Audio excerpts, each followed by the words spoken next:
You know what, bro? I just got mad nervous. I was about to pick up the whole microphone and try to put it on my ears.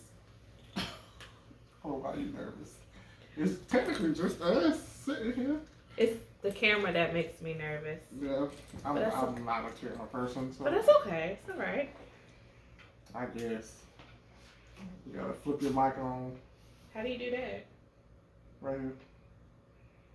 Oh. And this is your volume for your headphones, so if you need it to be louder, is it good? Yeah, it's good. Sorry, I was lost Just inside make sure about you hold it up. how I'm gonna cover these feet up. You know, don't want anybody to zoom in.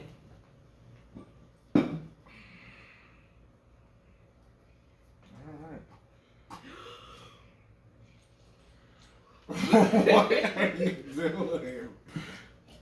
Are we good? We ready? Yeah, it's ready. It's ready as we're gonna be. Oh, let me make sure. It is. Okay. And if we mess up, you can like edit that part out, right? I can edit it out of here, yeah. Okay. But like, dude, that's gonna be what, uncut and. Okay. I was asking. Well, I figured the video is the uncut version. Yeah, The podcast is what. Like, chopped. Yeah, screwed.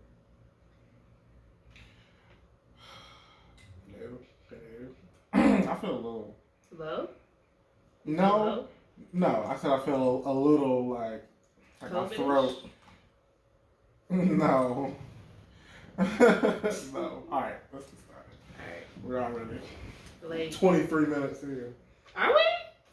Yeah, it's 8:23. Not in. Oh, the I podcast. was like, you were recording that whole time. No, I am now.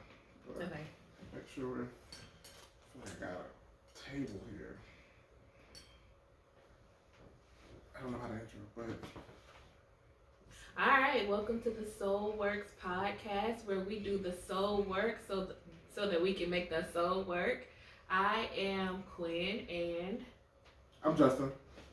And this is actually a revamping of Justin's first podcast, which was called the One Take Podcast. The One Take Podcast. I wouldn't say revamping because I mean it's still live and out there, so I may pick it up. Yeah. Okay. So this is, I guess, like in TV language, this would be a spin-off then. Yeah. A spin-off. Okay. Cool. For sure. We're just a brother-sister duo. That always has very deep conversations. Always. We're like, we should put this on a podcast. For sure. Surely we can't be the only one. Yeah. Oh, for sure. We're definitely not the only ones that go through this bullcrap. But, can't lie, I'm a little nervous. My hands are a little sweaty. That's all right, bro. Take your time. Take your time. We can start off with gratitude, bro. Yeah. What are you grateful for? What am I grateful for? I'm grateful for it shouldn't be this hard to think about something. I was thinking, but no judgment though. I'm grateful for my glasses. Okay. Just straight to be honest, because talk to me about it. They're so helpful. I can see, you know. I have several pairs. Mm-hmm. Yeah. Would you say your glasses are part of your personal style? Like they add confidence to you? For sure. Yeah. Like I just naturally have little eyes, so like they help me. Like, I mean, I can really see. You know, it just helps in many ways. Okay. Makes me feel, you know, more confident and things like that. So word. What are you grateful for?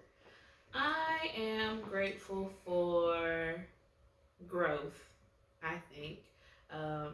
Went to counseling. I go to counseling on Saturday mornings, and just grateful for the growth and the jumps that I've made there. The new thing that we're working on is recognizing that feelings are fluid and not necessarily assigning them to yourself or judging them as good or bad, and that's been so helpful. So I'm just thankful for the growth in that area. Okay. I need to talk to your counselor. Sound like she be spitting a word. all the time. Gems. And now we know that one thing can be true with another. So what's your rant for this week? What got on your nerves? What you need to get off your chest? What you're sick of? You know.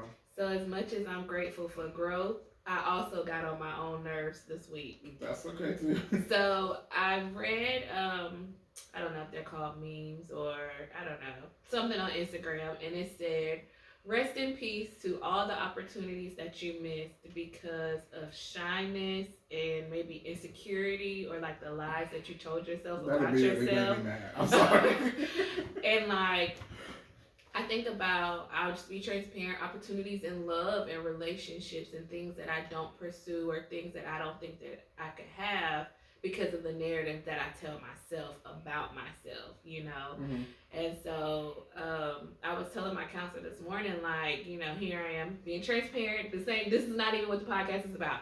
But like, you know, praying like, you know, God, where my husband at, where he at, you know, I know he gonna be like amazing and wonderful because you're taking a long time, Lord. And I'm wondering I'm wondering if he like, you know, if he's like, well, I sent you Leroy, but you said this, and I sent you John, but you did that, and then I sent you Paul, and then you did that. Like, I done sent you 3 because, you know, I don't subscribe to the thought of soulmates. I think God puts different people, you know, in your direction, and you decide, you know, who you're compatible with, and you know, you are kind of in control of that. I don't know. I just feel like if God gives you free will, why would he not give you free will in your love life? Right. I got that from Miles Monroe, and I was like, co-sign, I agree with that. So I'm tired of standing in my own way and missing opportunities because of the narratives that I tell myself about myself. Wow. That was deep. That was real deep. All from Instagram. It's like triggering and therapy at the same time. Wow. That was a whole episode right there, for real. I guess for me, this, as we know, there's just a lot going on in the world.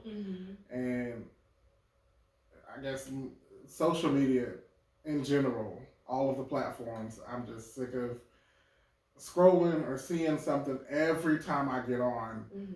And I mean, I guess it's my fault too, because right when I get up, I'm like jumping on TikTok to scroll for 20 minutes. Right. And I always see something about either a Karen, something going on in the world, or you know, somebody dying, some war. You know, it's just, I'm tired of social media.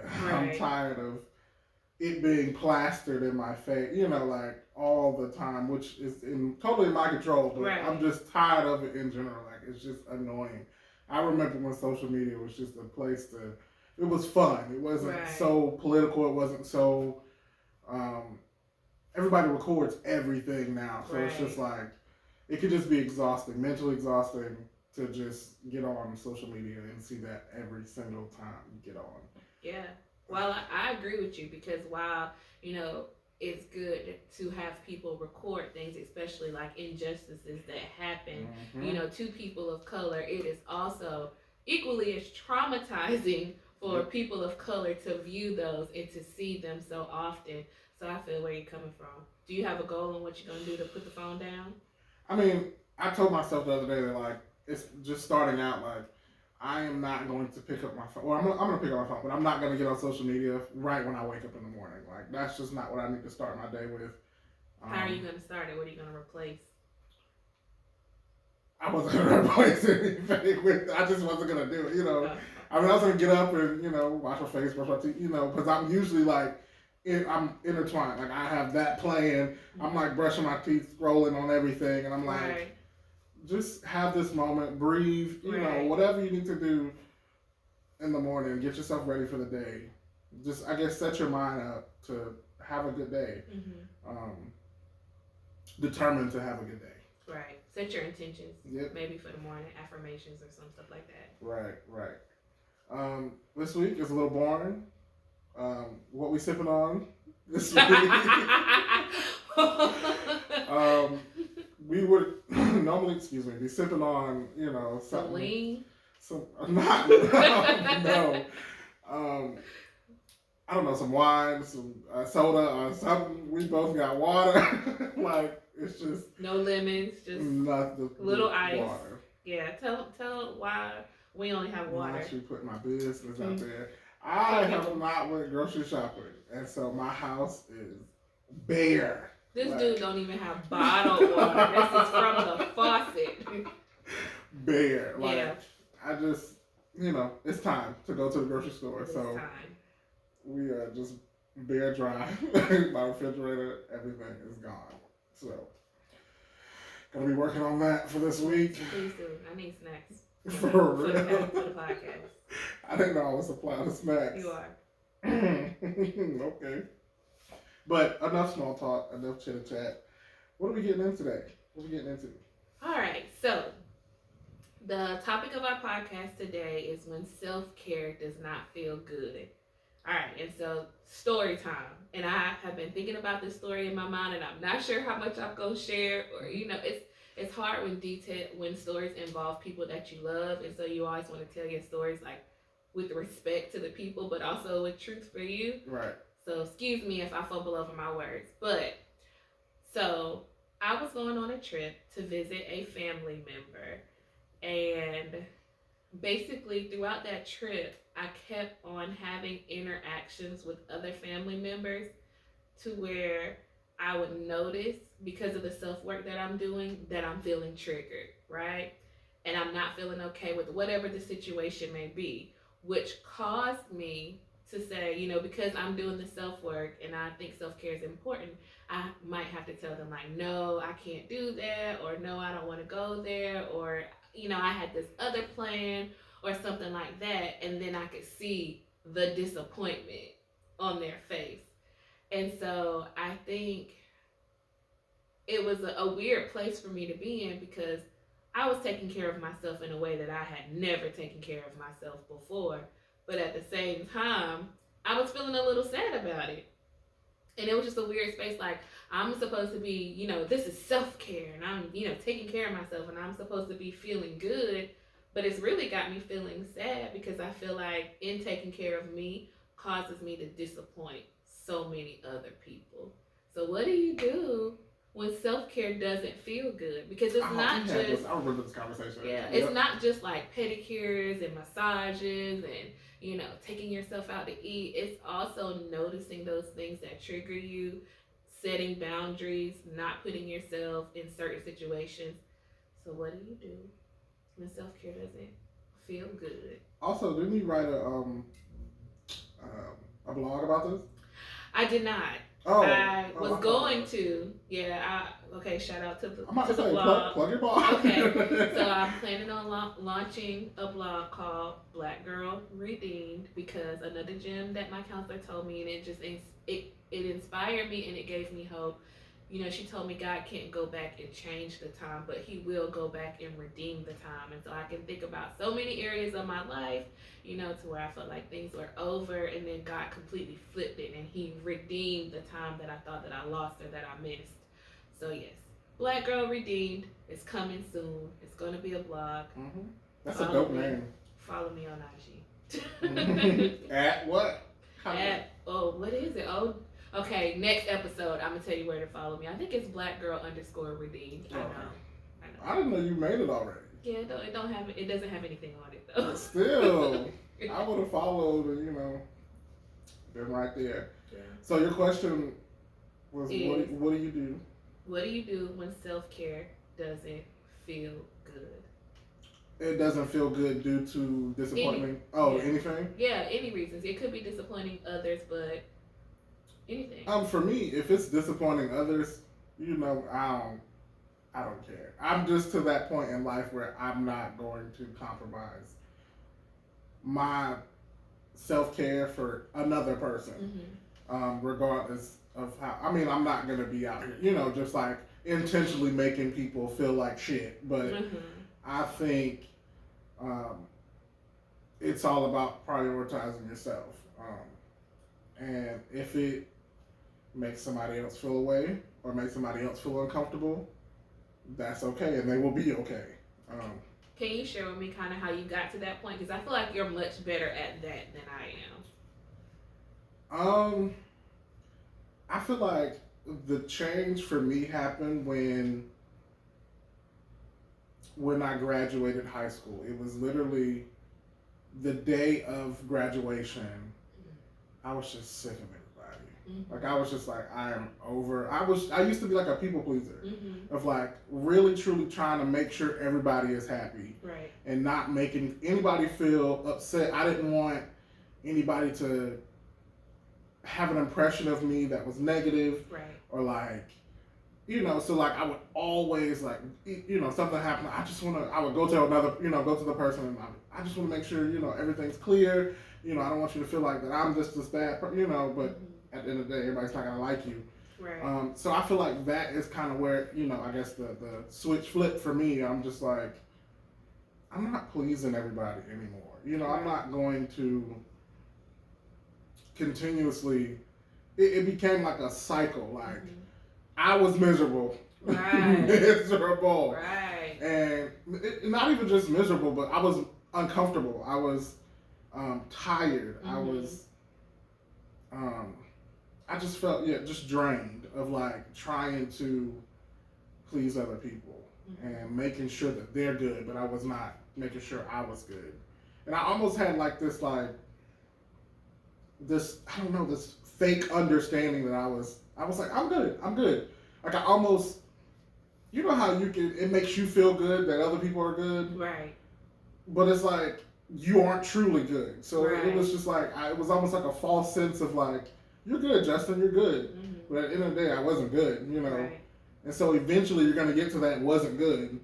I mean, I know what you mean though. Like when you're not good and like you're having those mental reactions or physical reactions or feeling like depleted or empty on the inside from pouring out or pleasing so many others. Yes, like when you're constantly pouring into other people. Right. Like it can literally drain you. So I'm like, I guess I literally just told myself, you gotta be selfish, because it felt selfish to me. Right. But I mean, it wasn't selfish, but it felt selfish to me. So I had to tell myself, Justin, you gotta be selfish, because everybody else is being selfish. You gotta do what's best for you, and you gotta you gotta put yourself up on your priority list. You gotta take care of yourself. Right. Bro, mic drop. You just dropped the gem. I feel like I was rambling, but it's hard to put it in words, because it was literally like an instant like click for me. Once I moved to Charleston, I was just like, I don't know, like I was on my own, so I'm like, you gotta take care of yourself, and I'm not gonna be I was just like, I'm not gonna fail like in that way. Like I'm just not going to allow people to run over me. I'm not going to continue people pleasing. Right. Which it didn't happen overnight. I still had like honestly like a whole nother year of working on not people pleasing, because I had done it for 18 of them. Right. So I was just like, but bro, can I say your boundary game is strong? Listen. It's real strong. When I set a boundary, it is but it's to protect me, and I'm not willing to compromise that. I'm not willing to adjust that. Right. To a certain extent, it depends on the person. I think it was so cool how you brought up that like self-care sometimes feels selfish, you know, and it made me think of like even motherhood. So for those of you who don't know, I have an 8-year-old going on 30. Her name is Kennedy. That is the perfect description. She's so smart. And she's so sassy. Okay? And so, even like in realizing that self-care is so important. Like, for example, I took a mental health day from work. And so, me being lazy, this is bad. I feel all the parent eyes judging me. Turn your eyes away. Put on your shades, okay? I took a day off and I kept my daughter home from school. Bad choice. Yes, because I knew that I needed self-care. I knew that I needed a mental health day, but I let that mom guilt get in the way. So you should have sent her to school. Yes. And you stay off. I turned my whole self-care day. I made it about her, and she was only being herself. On our self-care day, we went to go see Encanto. On my self-care day. Because I felt tons and tons of mom guilt. And then when, she got a little tired, around the afternoon and started showing her behind, I was resentful of her because I made my self-care day about her. Because it didn't feel good for me to take that time for myself. It felt selfish. Yeah. I didn't think I should go to a movie by myself but I learned. She learned me well that day because she showed her behind. And I was so bitter about it. But it really she was being herself, And the real reason, it really didn't have anything to do with her. I was more so mad at me because I needed the time. But because it didn't feel good, I went back to a comfort zone of making all my days about her. Yeah, it's hard for me to weigh up because I don't have any children. But so I don't necessarily know what mom guilt or parent guilt feels like. Right. That's a whole nother thing in itself of being able to take care of yourself as a parent. Right. Outside of being a parent, So, and realizing that it may hurt your child's feelings, but you gotta do it. Right. They will get it eventually. Right. And unfortunately, and then for example, I didn't get. Your child will get that you're just another human trying to figure it out. Eventually, and it took me 18 years to figure out that my mom was an actual person. Facts. So she's gonna need days. She's going to have emotions. She's gonna cry. She's gonna be upset. She's gonna feel irritated. She's gonna be, So I feel like that is important in itself. That's a whole nother episode of self-care while being a parent. That's tough. That's tough. But I think we do our children a disservice. I did her a disservice that day. I should have modeled to her this is mom taking care of herself, creating because I need to stay off IG. But I was watching Just Hilarious. Maybe it was Just Hilarious. Is that what her name is? Just Hilarious. She's on Wild 'N Out. Yeah, somebody. Sorry. She was. This is bad, but it's nobody. I think she did a meme, and it's nobody's angrier than a black mom.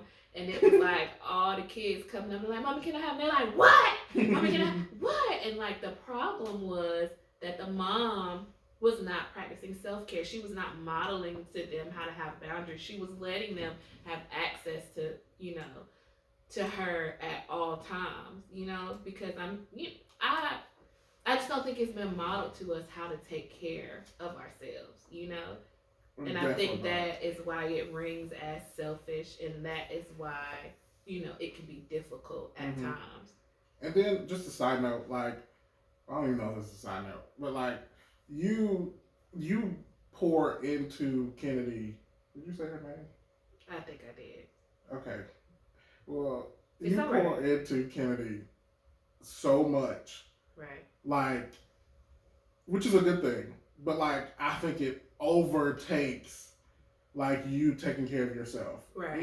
So you feel so bad sometimes. I'm it's okay. I promise you she'll be all right. Right. I'm you deserve. Just you deserve. That's it. You deserve it all. You deserve the days. You deserve, so you take that self-care day and send her to school, but you can also mentally prepare yourself for a mommy-daughter self-care day, later on.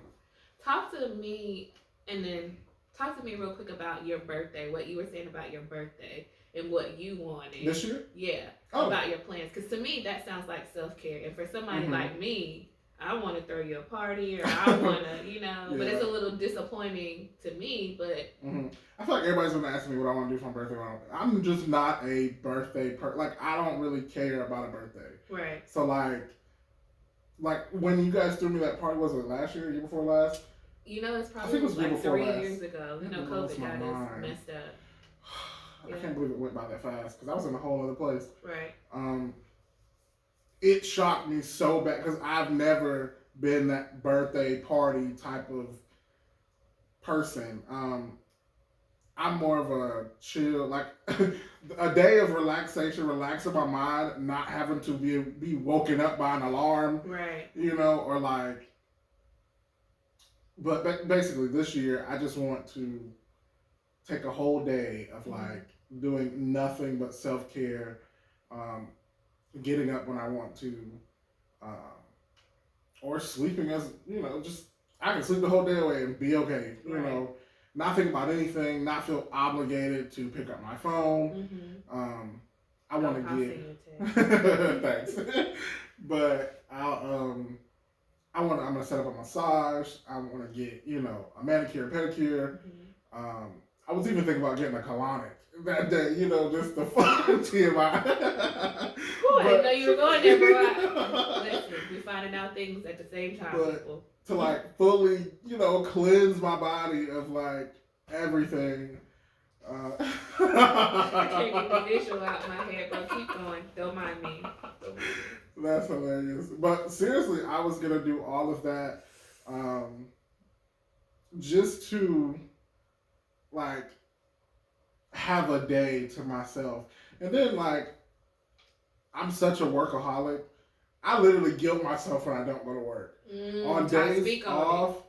Bro, speak on it. That should have been my rant. Because I am so sick of I guilt myself literally the entire day. Because I'm like, there's money to be made. Why am I not making any money? Like, I'm sitting here just doing nothing, letting my mind just wander, scrolling on Instagram and scrolling on it, and I'm like, I will make my day miserable, my day off miserable because I've complained to myself about not working, That's a perfect example of trying to do self-care and it not feeling good. Yeah. And I think that's what people need to know is like when you first start realizing that you need to take care of yourself, it's not always easy. Like you'll have bumps in the road because it doesn't always feel good. It doesn't feel natural, especially when you're a people pleaser. Or you brought up a good point, like when you're a grind, like I gotta grind, taking a day off for self-care doesn't necessarily feel good.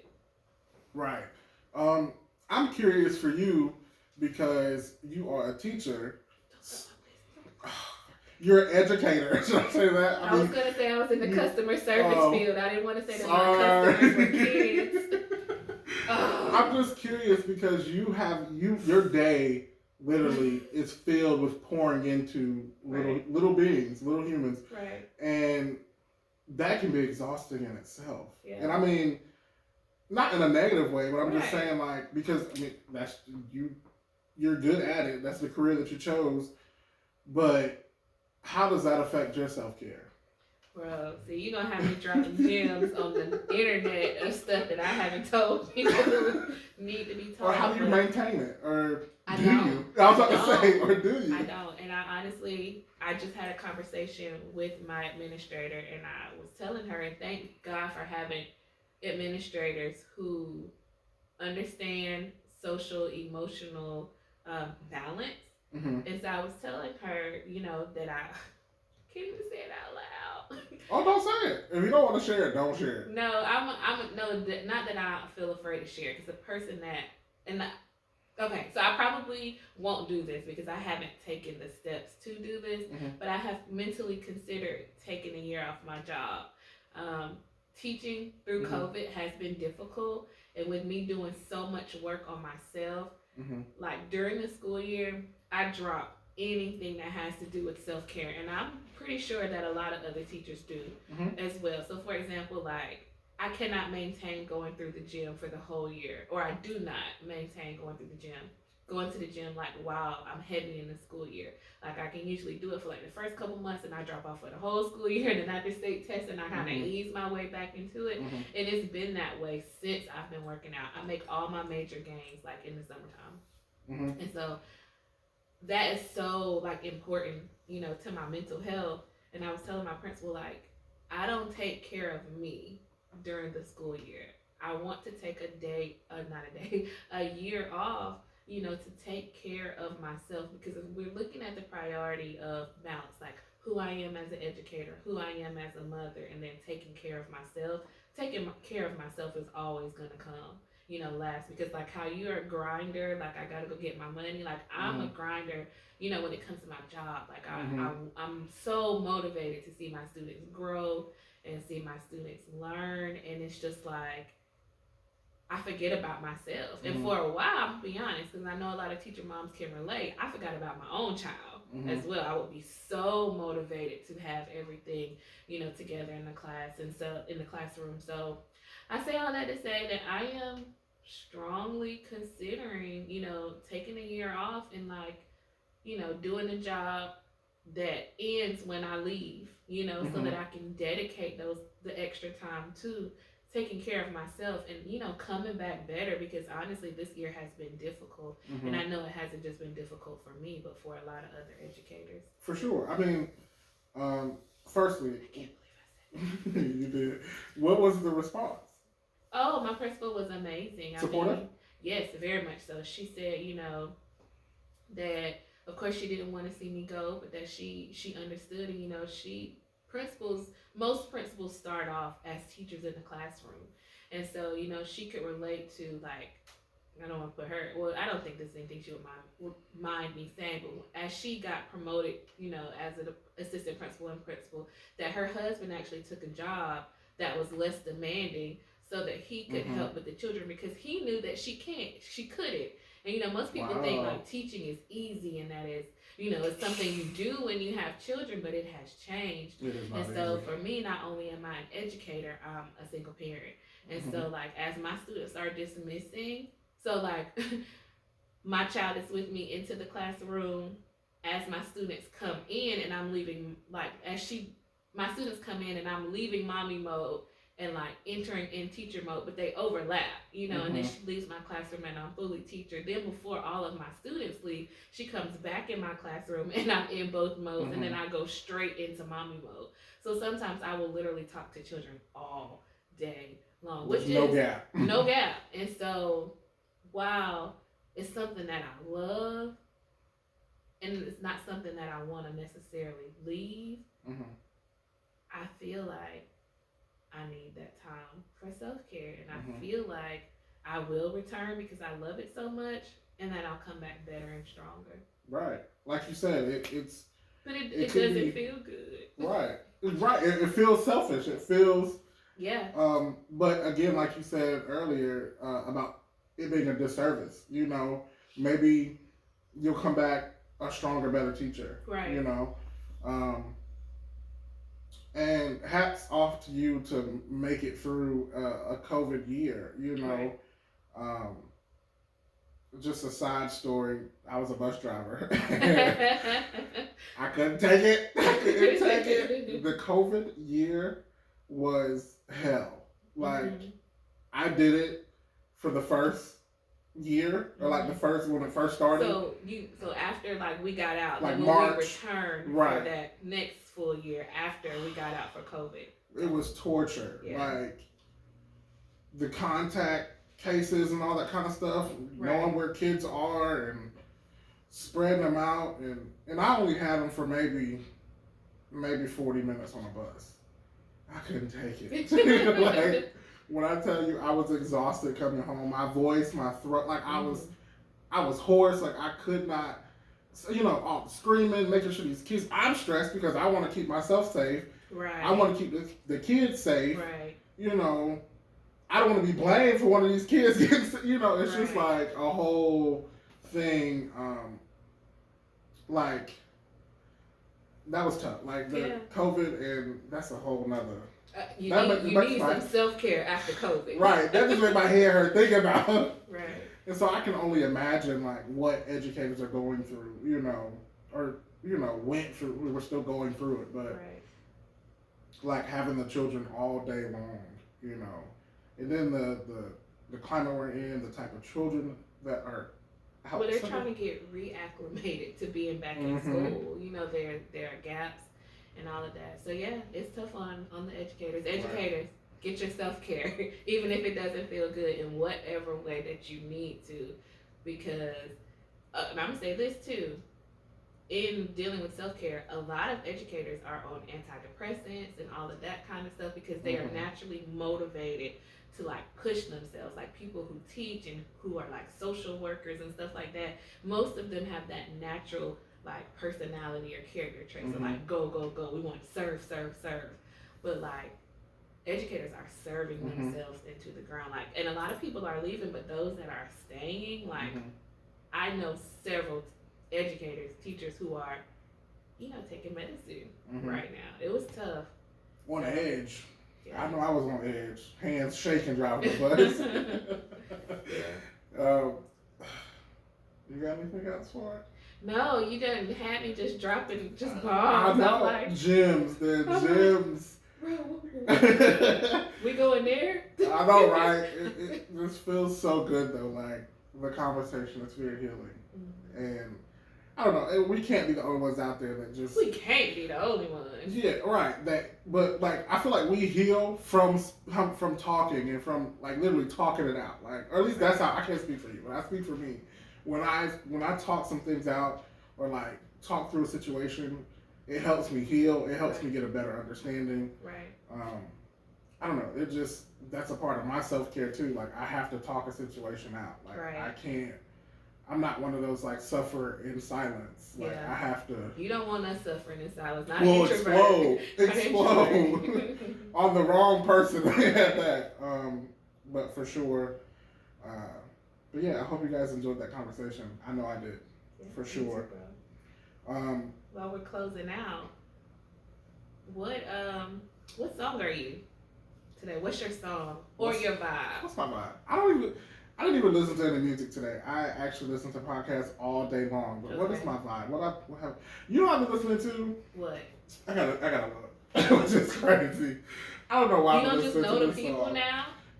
You know what that means, right? What? You're getting old. I know, right? You don't know the current. Like, who was that? Young Thug, NBA, Young Boy. It's too many, little and young, but I've been listening to Super Gremlin by Kodak Black. I don't know why.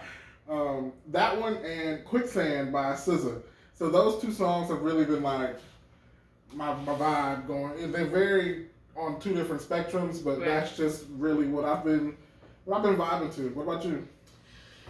Well, I have been in my 30s heavy today. I've been vibing to some Maxwell today. Okay. I've been on the Maxwell Essentials. He's actually coming in concert, I think maybe next Wednesday or Thursday. And I'm not gonna buy those tickets. So I'm gonna listen to him and live vicariously through myself like I'm at the concert. But I've been listening to Whenever, Wherever, Whatever. I'm sure I said that out of order. And then Something too.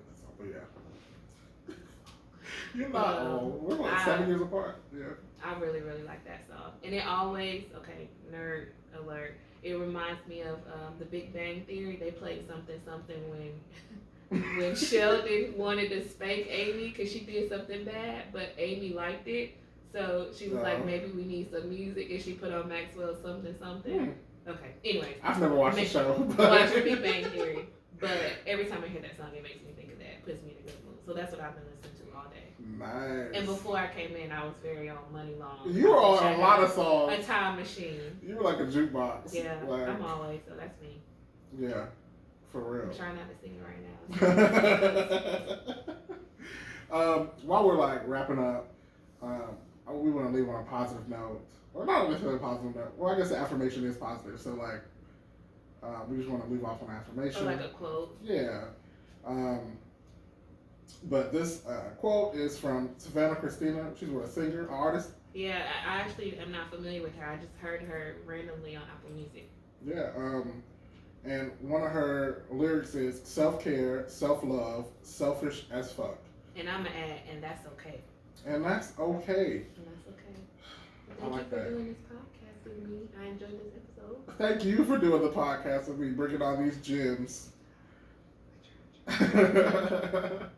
First episode. In the books. In the books. It was a great one.